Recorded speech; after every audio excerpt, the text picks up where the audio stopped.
Hai, saya Hazmi Lokman bin Samsul Kahar. Saya lepasan daripada IKM Alostar mengambil jurusan Diploma Teknik Usahawan dan Reka Bentuk Perabot. Saya salah seorang pemilik company Semeru Kabinet Sindirian Berhad. Saya merupakan salah seorang mempunyai penyakit delisia iaitu masalah pembelajaran, dan saya juga merupakan pemegang kad EKU. Walaupun saya mempunyai masalah pembelajaran, tapi bagi saya ini bukan halangan untuk saya berjaya jauh ke hadapan berbanding semua orang lah.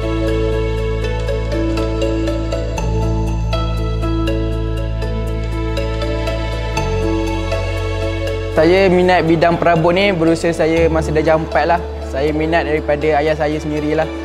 Saya belajar daripada ayah saya. Daripada situ saya start minat dan saya terus pasang niat daripada darjah 4 saya nak jadi usahawan perabot di Malaysia lah. Alright, semasa saya darjah 6, saya membaca satu laporan yang dikeluarkan pada MTIB lah, yang usahawan Bumi Putra yang ke ekspor tak sampai 1%. Saya membayangkan 1% tu bagi saya sikit, tapi usahawan kita tak ada sampai 1% pun. So saya pasang niat yang saya nak lengkapkan 1% ataupun lebih lagi lah. Kalau impian saya nak lebih lah, mungkin 5% saya pegang InsyaAllah, dan saya akan menunjuk ajar kepada usahawan-usahawan lain lah nak ke ekspor. Saya berminat masuk IKM bermula daripada saya College Vocational Batu Pahat, di mana semasa saya di College Vocational Batu Pahat, dia melahirkan pekerja berkemahiran. Tapi saya cakap paling baik dengan diri saya, kenapa saya nak jadi pekerja kalau saya boleh jadi bos? So bila saya dah belajar di KB selama 6 bulan, saya dapat iklan kabinet di Facebook lah. Lepas tu saya terus menghubungi Encik Uzairin untuk pergi ke interview. Sejak saya pada kecil lagi, masa saya darjah 4, saya dah disahkan ada penyakit delisia. Banyak cabaran yang saya dah lalui daripada saya darjah 6 sampai saya darjah 3. Tapi sepanjang saya punya cabaran tu, bila saya masuk IKM, saya ubah cabaran tu sebagai semangat untuk saya lebih berjaya. Macam contohnya, saya dipandang sebagai macam budak tak pandai, lemah membaca. Actually saya boleh baca sejak saya darjah 4. Kalau saya cerita ke orang, orang akan terkejut lah. Tapi saya memang start boleh baca daripada darjah 4. Bila saya rasa itu orang menghina ciptaan Tuhan, saya buat comeback lah masa saya masuk KV. Dan daripada KV lagi, saya menunjukkan minat yang sangat tinggi lah. Kalau daripada KV tu, saya dapat nombor 1 dalam kelas. Tak nombor 1, nombor 3. Tak nombor 3, nombor 2. Lepas tu semasa di IKM pula, saya dapat cabaran yang sangat hebat lah daripada kawan-kawan saya. Actually kawan-kawan saya semua dah berumur 23, 25, ada yang 30-an. Bila saya rasa saya ni sangat muda, mula saya fikir macam, mudanya betul ke aku buat tindakan ni? Tapi saya rasa why not? Kalau bukan daripada sekarang, bila lagi saya nak berjaya awal? Saya tak nak, saya kalau boleh saya nak pension awal lah dalam bidang ni. So saya kena start awal, saya kena pension awal. Itu yang saya nak. Sepanjang saya belajar di IKM Alostar, guru-guru ataupun lecturer-lecturer yang ajar saya, terutamanya Encik Uzairin, Encik Alif, beliau, diorang berdua sangat bagi saya support lah. Walaupun saya lembab, walaupun yelah masalah delisia ni dia lembab, masalahnya bila lembab tapi diorang still support. Diorang support, beri saya masa. Alhamdulillah itu semua membuahkan hasil lah. Lepas tu dekat IKM juga, mesin yang digunakan adalah mesin yang bagi saya ada yang tercanggih lah di Malaysia. Bukan di dunia tapi di Malaysia lah. Bila mesin diorang canggih, saya boleh belajar lebih daripada biasa. Macam contohnya mesin table saw yang di IKM, mesin di luar, di KV ataupun di kilang-kilang lain, mereka masih menggunakan mesin hijau, mesin table saw hijau. Tapi di IKM dah guna mesin shading table saw. So bagi saya, IKM ni sangat membantu saya lah untuk lebih berjaya. Sepanjang saya di IKM, iaitu 2 tahun lebih, saya dah buat sales sebanyak 150,000 lebih lah dalam masa 2 tahun. Sebenarnya bagi saya sales ni saya boleh lebih jauh, tapi disebabkan masa saya zaman COVID, zaman PKP, so saya terstuck sikit lah. Dalam masa setahun juga saya tak boleh buat kerja. Itu menyebabkan sales saya sedikit lah berbanding abang saya. Macam abang saya dia boleh buat 300,000. Saya rasa kalau tak di PKP pun saya rasa saya boleh buat lebih daripada abang saya. Saya bapa kepada Haziq Lokman dan Hazmi Lokman. Kedua-dua anak saya ini belajar di IKM Alostar. Saya mempunyai 5 orang anak. Seorang daripadanya iaitu Hazmi Lokman mempunyai masalah pembelajaran, penyakit dyslexia. Dia lambat membaca. Dia lebih fokus kepada nombor. ABC ni dia memang kurang tangkap lah. Dia darjah 4, darjah 5 dia baru boleh membaca. Okey, masa kecil-kecil saya lihat dia suka sangat bermain dengan alat pertukangan. Dia menjadikan macam cordless tu sebagai pistol, sebab benda tu bateri. Dia bawa pusing, dia leka sangatlah dengan peralatan pertukangan. Azmi ni daripada kecil, dia seorang budak yang bila inginkan sesuatu tu dia mesti nak. Kalau dia kata dia nak tu mesti nak. Kalau saya tak penuhi, agak satu kekacauan dalam keluarga saya akan berlaku. Dia contoh macam saya dulu pernah pergi Padang Besar, bawa dia jalan. Dia berminat dengan helikopter. Tapi saya rasa saya tak boleh nak beli sebab anak saya ada 5 orang. Kalau nak beli satu tak cukup.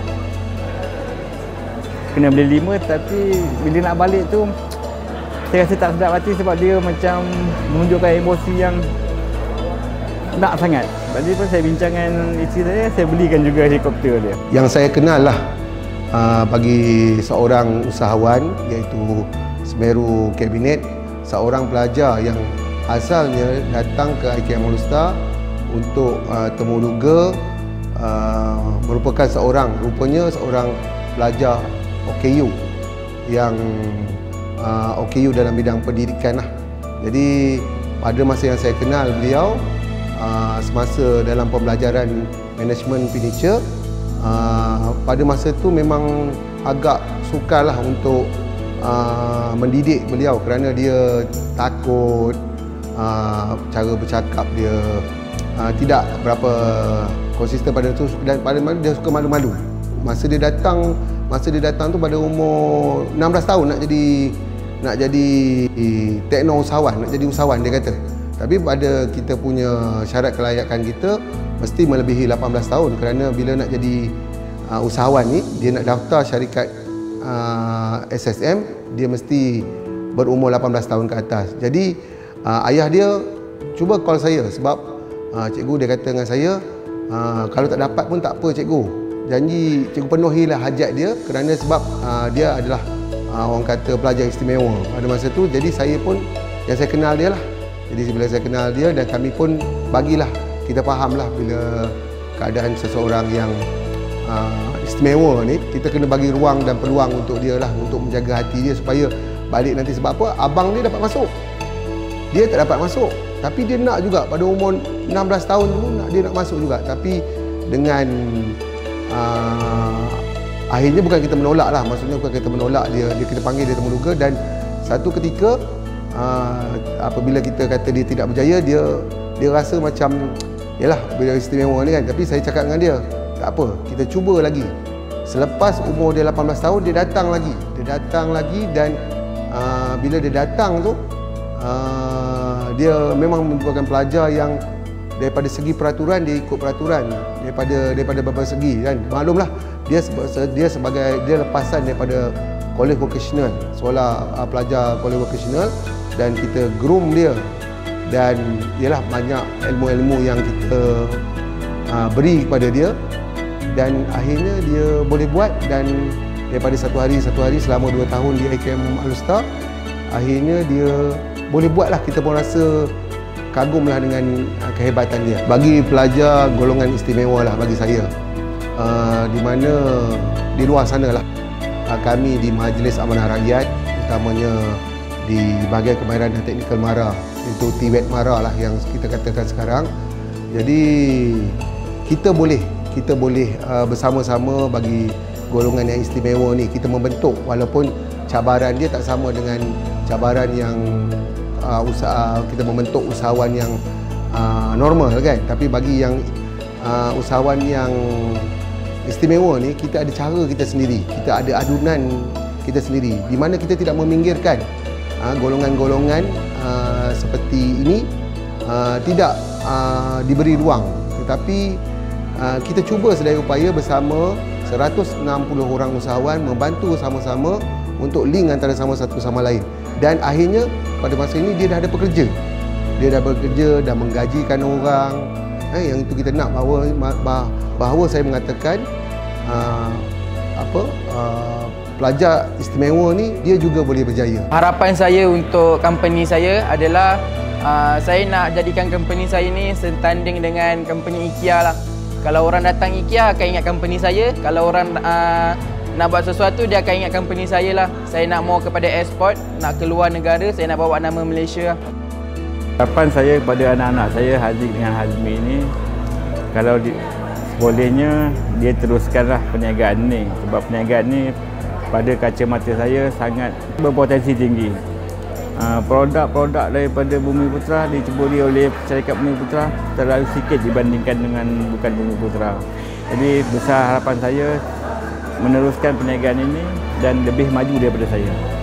Saya mengharapkan dan saya yakin bahawa beliau telah pergi baru-baru ini ke Pagoh untuk membuka kilang yang baru yang bercita-cita untuk mengeksportkan perabot beliau ke peringkat persada negeri, dan saya yakin beliau akan terus berjaya untuk dalam lapangan yang diceburi. Pesanan saya kepada semua yang mempunyai masalah seperti saya, tak kisahlah anda kurang upaya macam mana pun, daripada segi pembelajaran, penglihatan ataupun fizikal, bagi saya kita tak boleh kalah. Kita jangan tunjuk kita lemah.